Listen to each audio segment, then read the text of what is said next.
Hello everyone, welcome back to my new video.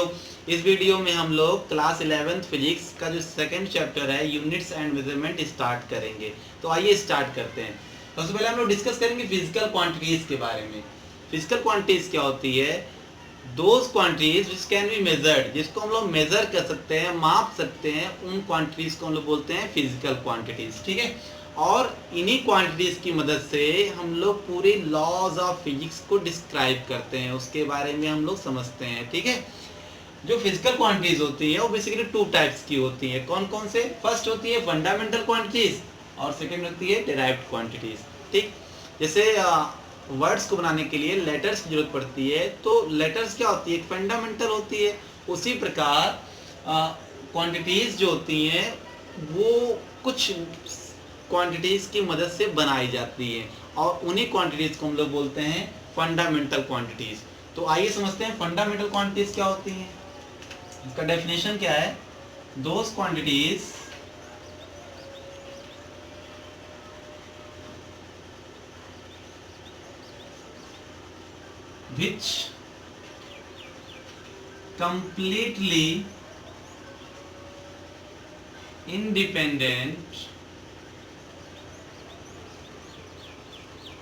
which completely independent to each other and other quantities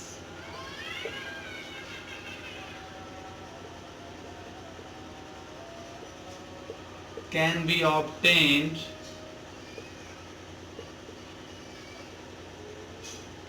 by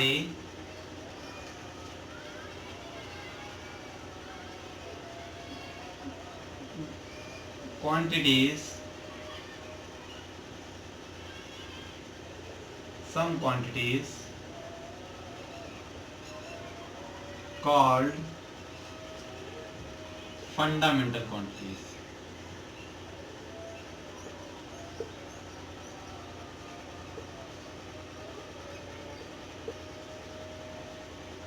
तो fundamental quantities क्या होती हैं?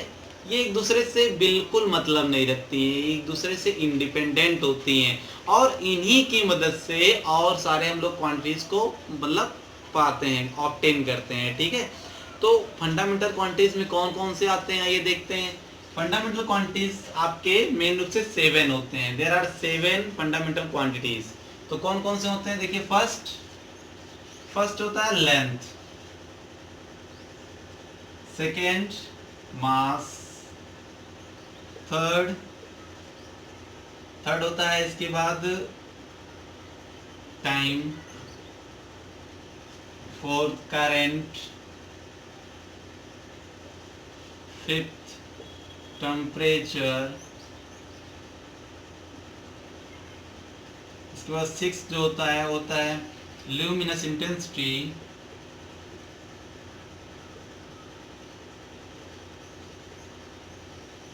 and the last 7th is amount of substance।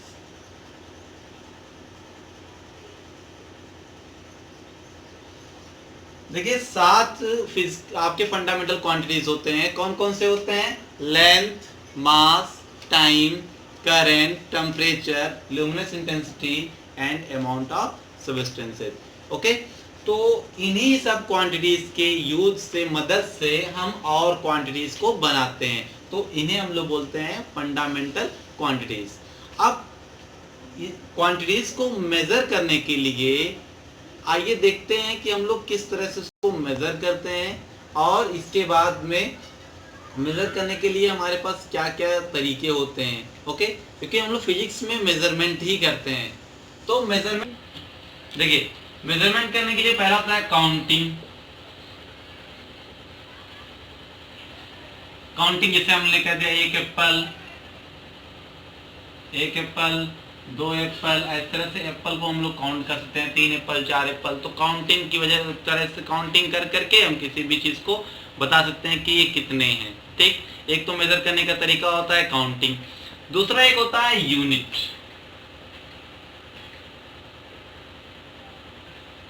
Unit क्या होती है समझिएगा ध्यान से। मान लीजिए हम इस रॉड को, एक रॉड है, इस रॉड को मेजर करना चाहते हैं, ठीक। तो इसको मेजर हम लोग कैसे करेंगे? इसको मेजर करने के लिए हम क्या करते हैं, एक स्टैंडर्ड ले लेते हैं। मान लेते हैं एक स्टैंडर्ड हमने ले लिया इतना बड़ा, ठीक। और स्टैंडर्ड को हमने कह दिया कि ये मीटर है, ये क्या है, मीटर है। अब हम क्या करेंगे, इसके जो लेंथ है, इस लेंथ को इससे कंपेयर करेंगे। तो हमने इसको ला करके यहाँ रखा, फिर यहाँ रखा, देखा कि एक यहाँ से यहाँ तक का एक ये मीटर हो गया, एक यहाँ मीटर हो गया, ये भी मीटर, ये भी मीटर, ठीक। तो इसको हमने देखा कि इसको हम जब इसको 2 बार यहाँ पे रखते हैं, 2 टाइम्स रखते हैं, तो इसकी पूरी लेंथ आ जाती है। तो हमने कह दिया कि जो इसकी लेंथ है वो इसकी लेंथ का डबल है, ठीक। तो इस तरह से जो इसकी लेंथ हो जाएगी वो क्या हो जाएगी, 2 टाइम्स ऑफ मीटर, ठीक, 2 टाइम्स ऑफ मीटर। तो यहाँ पे जो ये 2 टाइम्स है, इसी को हम लोग बोलते हैं, इस 2 टाइम्स को बोलते हैं न्यूमेरिकल वैल्यू, और इसे हम लोग बोलते हैं यूनिट। ओके, तो हमने क्या किया, इसको मेजर करने के लिए एक स्टैंडर्ड ले लिया। स्टैंडर्ड हमने ले लिया कि यहाँ से यहाँ तक का 1 मीटर है, और इस मीटर को रख करके कंपेयर करके उसकी लेंथ को मेजर कर लिया, ठीक। इस तरह से मान लीजिए हमको इसका मास पता करना है। मान लीजिए हमारे पास एक ऐसे मटेरियल है, इसका मास पता करना है। तो इसके लिए क्या करेंगे, पहले हम स्टैंडर्ड लेंगे, एक स्टैंडर्ड, और स्टैंडर्ड को हमने कह दिया कि ये केजी है। अब स्टैंडर्ड को यहाँ पे इसमें प्लेस किया, देखा कि 3 बार रखने पर इसको, और केजी केजी केजी रखने पर इसके इक्वल आ जा रहा है। तो इसको जब 3 टाइम्स में रखे तब जाकर के ये इसके इक्वल आ गया। तो हमने कहा कि ये 3 टाइम्स ऑफ केजी है। तो यहाँ जो 3 टाइम्स है, इसे हम लोग बोलते हैं न्यूमेरिकल वैल्यू, और इसके बाद ये जो केजी है, इस केजी को हम लोग बोलते हैं यूनिट।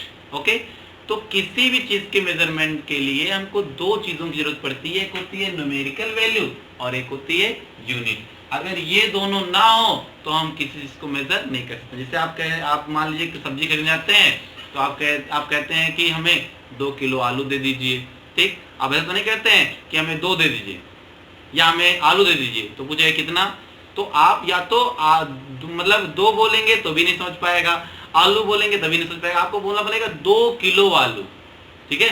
तो इस तरह से जब आप 2 किलो बोलेंगे, तो किसी चीज को मेजर करने के लिए, मापने के लिए हमको देखिए इसकी यूनिट की भी जरूरत पड़ी, और साथ ही साथ न्यूमेरिकल वैल्यू। न्यूमेरिकल वैल्यू क्या होती है, कितने टाइम्स हमने स्टैंडर्ड को यूज किया, ठीक।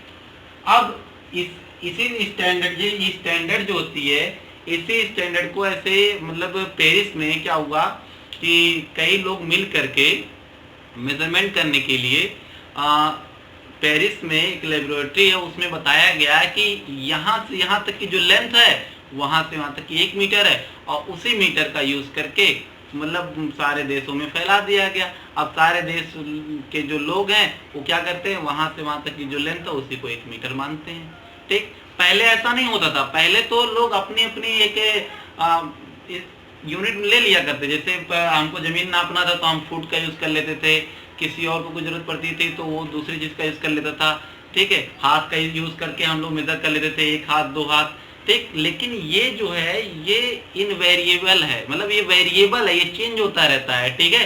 किसी का हाथ बड़ा होता है, किसी का हाथ छोटा, किसी का पैर बड़ा, किसी का पैर छोटा, ठीक। तो इस वजह से वो हमारे लिए मतलब सुटेबल नहीं था। तो इसलिए सारे देशों ने मिलकर के एक ऐसा स्टैंडर्ड तैयार किया जिस स्टैंडर्ड को पूरे देश के लोग फॉलो करते हैं, और उसमें हम लोग एसआई यूनिट में मानते हैं, ठीक है। और इस स्टैंडर्ड को लेबोरेटरी में रखा गया है पेरिस में, ठीक। ओके, तो यहाँ पे मेजर करने के लिए हमको 2 चीज की जरूरत पड़ी। क्या क्या चीज की, न्यूमेरिकल वैल्यू और इसके बाद यूनिट की जरूरत पड़ती है, ठीक है। तो यूनिट का डेफिनेशन क्या होता है, it is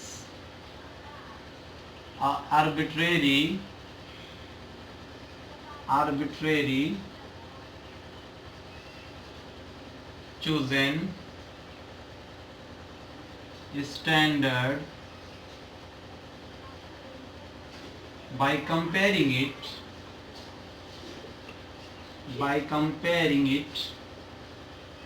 we can measure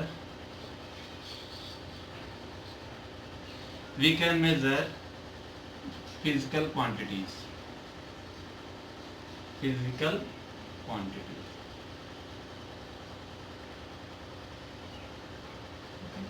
अब मेजर करने के लिए हमारे पास बहुत सारे सिस्टम्स होते हैं। तो सिस्टम में जो हमारे पास पहले पुराने जो सिस्टम्स हैं वो जैसे आपका एक एफपीएस सिस्टम, ठीक है, measurement system of measurements, system of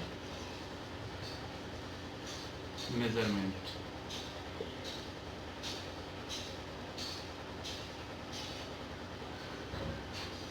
measurement करने के लिए हमारे पास कई सिस्टम थे। FPS system, F stand for foot, P stand for pound, S stand for second. इसको हम लोग फुट, लेंथ को फुट में मेजर करते थे, पी पाउंड, पाउंड मतलब पाउंड मास को मेजर करता है, और ये सेकेंड टाइम को मेजर करता है, ठीक है। इस तरह से और हमारे पास एक सिस्टम हुआ करता था लेंथ को मेजर करने के लिए, एक हमारे पास सीजीएस सिस्टम होता था। लेंथ को मेजर करने के लिए सेंटीमीटर का यूज करते थे, और मास को ग्राम में, और टाइम को सेकेंड में, ठीक है। तो ये भी एक सिस्टम हुआ करता था जिसमें लेंथ को सेंटीमीटर में, मास को ग्राम में, टाइम को सेकेंड में मेजर करते थे। एक सिस्टम और होता है एमकेएस सिस्टम, एमकेएस सिस्टम। इसमें भी मास को हम लोग, लेंथ को मीटर में मेजर करते हैं, मास को किलोग्राम में, और टाइम को सेकेंड में। ये है आपका मीटर, किलोग्राम, और ये है सेकेंड। तो इस तरह से हमारे पास मेजरमेंट करने के लिए कई सिस्टम्स हैं। उसमें जो सबसे इंपॉर्टेंट सिस्टम है जो कई देशों ने मिलकर बनाया है, जो हम अभी यूज करते हैं, वो है एसआई सिस्टम। ओके, तो एसआई सिस्टम क्या होती है? इसका फुल फॉर्म है international system. International system means ये ऐसा सिस्टम है जिसको कई देशों ने मिल करके, मतलब सारे देशों ने मिल करके इसको बनाया है, ठीक, और ये हर देशों में इसका यूज किया जाता है। तो एसआई सिस्टम में जो लेंथ है, लेंथ उसको हम लोग मीटर में मेजर करते हैं, मास को हम लोग केजी मेजर करते हैं, टाइम को हम लोग सेकेंड में मेजर करते हैं एसआई सिस्टम में। ओके, टाइम को सेकेंड में, और करंट को हम लोग एम्पियर में मेजर करते हैं, और इसके बाद टेम्परेचर का एसआई यूनिट जो होता है जिसमें मेजरमेंट करते हैं हम लोग, वो है केल्विन, ठीक है। इसके बाद आता है आपका luminous intensity,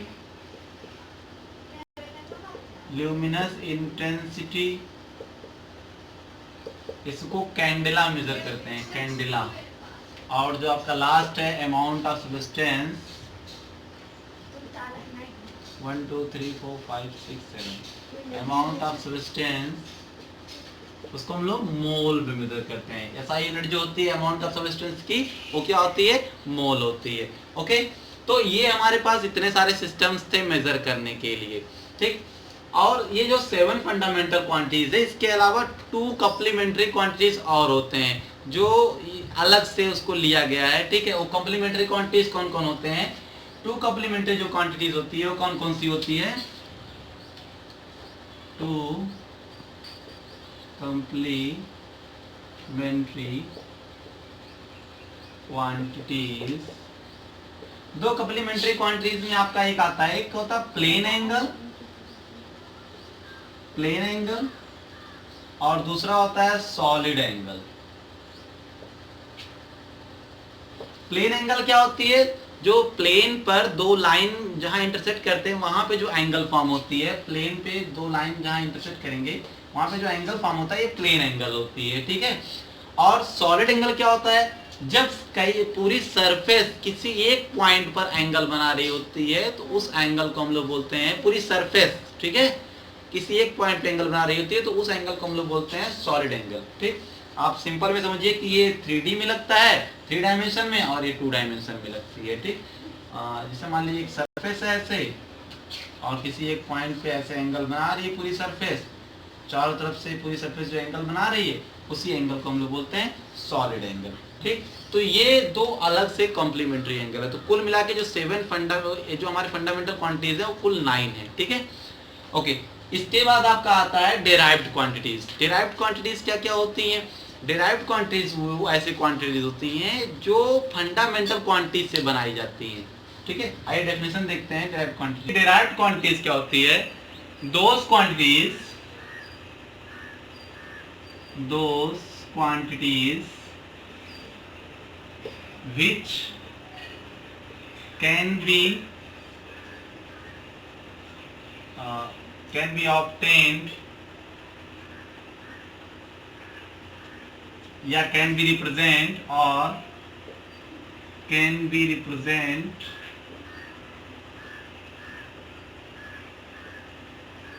in term of fundamental quantities. Fundamental quantities.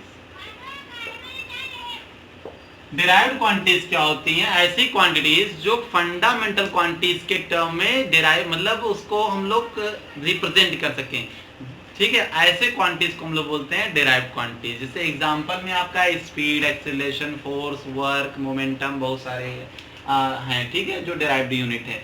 देखिए किस तरह से हैं। जैसे मान लीजिए speed, example, speed is equal to क्या होता है? Distance upon time. तो डिस्टेंस क्या है? लेंथ है। डिस्टेंस जो मेजर करते हैं लेंथ में तो मेजर करते हैं, और टाइम तो पहले से ही फंडामेंटल क्वांटिटी है। तो ये दोनों फंडामेंटल क्वांटिटीज है, ठीक है।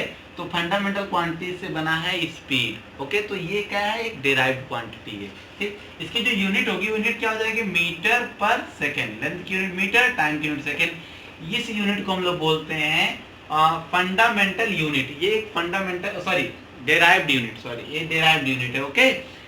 तो इसकी स्पीड की जो यूनिट होती है इसे हम लोग डिराइव्ड यूनिट बोलते हैं, और इस क्वांटिटी को हम लोग बोलते हैं डिराइव्ड क्वांटिटी, ठीक। तो ये देखिए फंडामेंटल क्वांटिटीज से ही मिलकर के बना है डिराइव्ड यूनिट। फंडामेंटल यूनिट से ही बनकर मिला है डिराइव्ड यूनिट, ओके। जैसे आप एक्सीलरेशन की बात करें तो एक्सीलरेशन जो होती है वो change in velocity upon time होती है। चेंज इन वेलोसिटी आपको पता है मीटर पर सेकेंड होती है, मीटर पर सेकेंड, या डिस्टेंस अपॉन टाइम होती है, डिस्टेंस अपॉन टाइम, और यहाँ पहले से ही टाइम है, ठीक। तो डिस्टेंस तो आपका लेंथ हो ही गया, ये टाइम, और टाइम स्क्वायर, इसकी जो यूनिट हो जाएगी मीटर पर सेकेंड स्क्वायर। टाइम नीचे चला आएगा तो सेकेंड स्क्वायर हो जाएगा। तो ये जो है इसे हम लोग बोलते हैं डिराइव्ड यूनिट। और ये किससे बना है? फंडामेंटल यूनिट से बना है। मीटर भी फंडामेंटल यूनिट है, टाइम भी फंडामेंटल यूनिट है, और इन दोनों से मिलकर के बना है एक डिराइव्ड यूनिट, जिसे बोलते हैं मीटर पर सेकेंड स्क्वायर, ठीक। ऐसे फोर्स इज इक्वल टू मा मीन्स मास एंड एक्सीलरेशन। मास एक फंडामेंटल क्वांटिटी है, एक्सीलरेशन जो है ये आपका क्या है? ये तो आपका डिराइव्ड क्वांटिटी है, बट ये भी क्या है? फंडामेंटल क्वांटिटी से मिलकर के ही बना है, ठीक है। तो ये दोनों मिलकर के क्या है? मतलब ये दोनों मिलकर के फोर्स को बना रहे हैं। तो force is also a derived quantity, और जो इसकी यूनिट होती है, मास की यूनिट होती है केजी, एक्सीलरेशन की होती है मीटर पर सेकेंड स्क्वायर, ओके। और ये 1 न्यूटन के इक्वल होता है। तो 1 न्यूटन जो है ये है डिराइव्ड यूनिट। ये किससे बना हुआ है? ये डिराइव्ड यूनिट किससे बना हुआ है? Kg metre second square. ये सब फंडामेंटल यूनिट है, फंडामेंटल यूनिट से ही बना है न्यूटन, ये एक डिराइव्ड यूनिट है, ठीक। और ये जो फोर्स है ये डिराइव्ड क्वांटिटी है, ठीक। तो डिराइव्ड यूनिट और डिराइव्ड क्वांटिटी आपको समझ में आया। फंडामेंटल यूनिट, फंडामेंटल क्वांटिटीज आपको समझ में आया, ठीक। और जो हमारे पास यूनिट्स को मेजर करने के जो सिस्टम्स होते हैं उसको हम बताएं, यूनिट क्या होती है उसको बताएं, ठीक। तो आई होप आपको ये वीडियो अच्छी लगी होगी, और thank you for watching my video.